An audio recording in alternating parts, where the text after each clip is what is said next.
பரிசு நாமத்திற்கு ஸ்தோத்திரம் உண்டாவதாக. இன்றைய ஜீவ வார்த்தை நிகழ்ச்சியை கேட்டுக்கொண்டிருக்கும் அனைவரையும் கர்த்தருடைய பரிசு நாமத்தினால் வாழ்த்துகிறேன், ஆசீர்வதிக்கிறேன். இன்றைய தின தியானத்திற்கு தேவன் கொடுத்த வேத பகுதி அது மத்தேயு எழுதின சுவிசேஷம் 28ஆம் அதிகாரம் 20ஆம் வசனம். மத்தேயு 28:20 அதன் பின்பகுதி. இதோ உலகத்தின் முடிவு பரியந்தம் சகல நாட்களிலும் நான் உங்களுடனே கூட இருக்கிறேன். இன்றைய தினம் இதை கேட்டுக்கொண்டிருக்கும் அனைவரோட தேவன் கூட இருக்கிறேன் என்று இயேசு கிறிஸ்து உங்களுக்கு ஒரு வாக்கு கொடுக்கிறார். இது இயேசுவின் வாயிலிருந்து வந்த வார்த்தை. அவர் பரமேறுவதற்கு முன்பாக சீடர் விட்டு பிரிந்து பிதாவிடத்து போவதற்கு முன்பாக இவர் சொன்ன ஒரு வார்த்தை. இது அவங்களுக்கு மட்டும் கிடையாது, இதை கேட்டுக்கொண்டிருக்கும் உங்களுக்கும் பேசுகிற எனக்கும். அதாவது நான் உங்களுடனே கூட இருக்கிறேன்.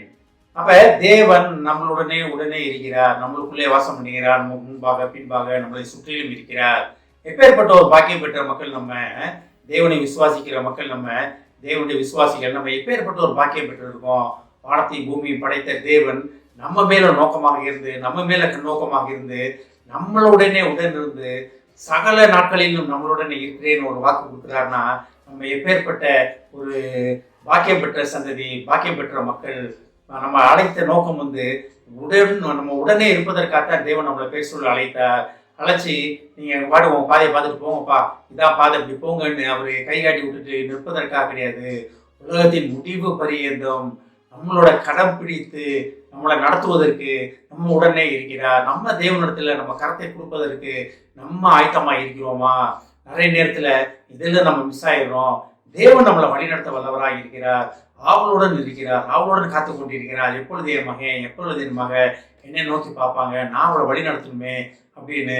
இதான் பழைய ஏற்பாடுல நிறைய இடங்களை நம்ம பார்க்குறோம். நம்ம கூடவே இருக்கிற தேவன்னு ஏசாயால பார்க்குறோம். வழி இதுவே நடவுகள் என்ற சத்தம் காதிலே கேட்கும், வலதுபுறம் இடதுபுறம் சாயும் போது அந்த சத்தம் நம்ம காதில கேட்கும் படிக்கிறோம். ஏன்னா அவர் நம்ம கூட இருந்து நம்மளை வழி நடத்துகிற தேவன். ஒருவேளை நம்ம ஒரு கால தவறான இடத்துல வச்சிட்டோம்னா, மகனே மகளே, நீ வச்சிருக்க இது சரியில்லை, நீ திரும்பி நான் உனக்கு வைத்திருக்கிற பாதையிலே வா அப்படின்னு சொல்லுவதற்காக நம்மளை பார்த்து கொண்டே இருக்கிறார். அதனால தான் கர்த்தருடைய கண்கள் பூமி எங்கும் உலாவிக் கொண்டு இருக்கிறதுன்னு பார்க்குறோம். அப்போ அடிக்கடி நம்ம இதை பார்த்து கொண்டு இருக்கிறோம். எதுக்காகனா தேவன் நம்ம மேல் நோக்கமாக இருக்கிறார். உள்ளங்கையில் வரைந்து வைத்திருக்கிற தேவன், நம்ம போக்கையும் வரத்தையும் அவர் ஆசீர்வதித்திருக்கிற தேவன். நம்ம ஆசீர்வாதத்தை விட்டுட்டு வெளியே போகும்போது அவர் மறுபடி நம்மளை பழைய பாதைக்கு கொண்டு வருவதற்காக வழிநடத்த வல்லவராக இருக்கிறார். ஆனால் தான் பாருங்க, இதோ உலகத்தின் முடிவு பரியந்தம் சகல நாட்களிலும் நான் உங்களுடனே கூட இருக்கிறேன். அப்ப உலகத்தின் முடிவு பரியந்தம் நம்ம இருக்க போறோமானா அது கேள்விக்குரிய ஒரு காரியம். அது நமக்கு அது தெரியாது, நம்மளோட இதுக்கு தெரியாது. தேவன் ஒருவரே அறிவார், அது எப்படின்னு தேவன் ஒருவரே அறிவார். ஆனா சகல நாட்களிலும், உலகத்தின் முடிவு பரியந்தும் சகல நாட்கள்னா என்ன? வருஷத்தின் 365 நாள்ல அப்படி கிடையாது. நம்ம சந்தோஷமா இருக்க நாள்ல, நம்ம சமாதானமா இருக்க நாள்ல, நம்ம போராட்ட நாட்கள்ல, எதிரிகள் நம்மளை துயரப்படுத்துற நாட்கள்ல, நம்ம துன்பத்தை அனுபவிக்கிற நாட்கள்ல, ஒரு சில நேரத்துல நம்ம ரொம்ப டவுன் ஆயிருப்போம். ஆவிலேயே நம்ம ரொம்ப டவுன் ஆயிருப்போம். என்ன இன்னும் நடக்க மாட்டேங்குது, இவ்வளவு போராடுறேனே, இவ்வளவு நடந்துகிட்டு இருக்கு, என்னால அதை மேற்கொள்ள முடியலையே அப்படின்னு ஆவிக்குரிய யுத்தம் நமக்குள்ள நடந்துகிட்டு இருக்கோம்.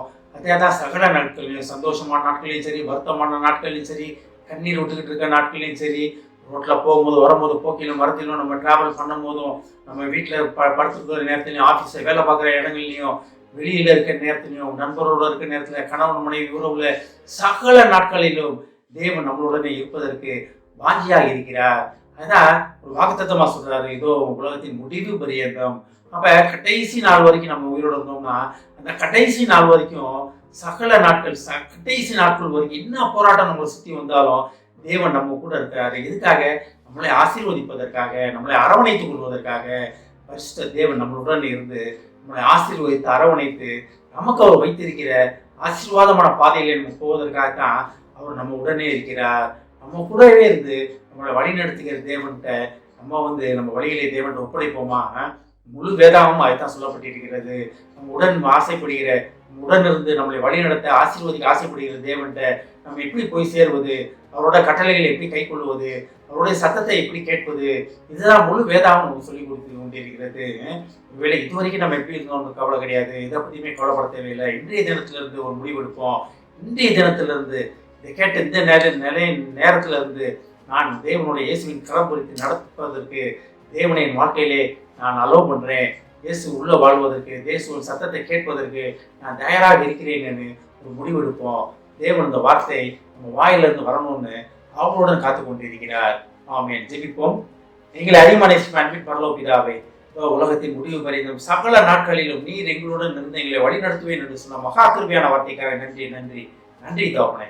நீர் எங்களுடன் இருந்து எங்களை வழி நடத்தி கொண்டிருக்கிறேன் என்பதை நாங்கள் உணர்ந்து கொண்டு அதன்படி நடப்பதற்கு ஏற்ற உணர்வின் ஆவியை நீர் எங்களுக்கு தந்ததற்காக நன்றி ஆண்டவரே. இதை கேட்டுக்கொண்டிருக்கும் ஒவ்வொருவரையும் ஆசீர்வதிக்கிறோம் அப்பா. ஒவ்வொரு குடும்பத்தையும் ஆசீர்வதிக்கிறோம் ஆண்டவரே. ஒவ்வொரு குடும்பத்தில் உள்ளவர்களுடன் நீர் இருந்து அவர்களை ஆசீர்வதிப்பேன் என்று சொல்வதற்காக நன்றி ஆண்டவரே. ஒருவேளை தேவனை விட்டு பிரிந்த காலங்கள் உண்டு ஆண்டவரே. ஆனாலும் அவர் மறுபடி ஜீவனுள்ள தேவனாகிய உம்மை நோக்கி பார்த்து உம்மண்டை வந்து உமது கரத்தை பிடித்துக் கொண்டு அவர் நடக்க உதவி செய்யும் ஆண்டவரே. ஆசீர்வதிக்கணும் அப்பா. இயேசுவின் மூலமாக கேட்கிறேன் நல்ல பிதாவே. ஆமென். கர்த்தர் உங்களை ஆசீர்வதிப்பாராக.